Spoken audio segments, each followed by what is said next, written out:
உற்சாகப்படுத்தலாம்.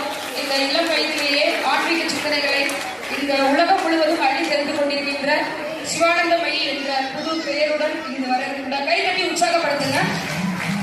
நமது சுவாமிஜி அவர்கள் கொண்டாட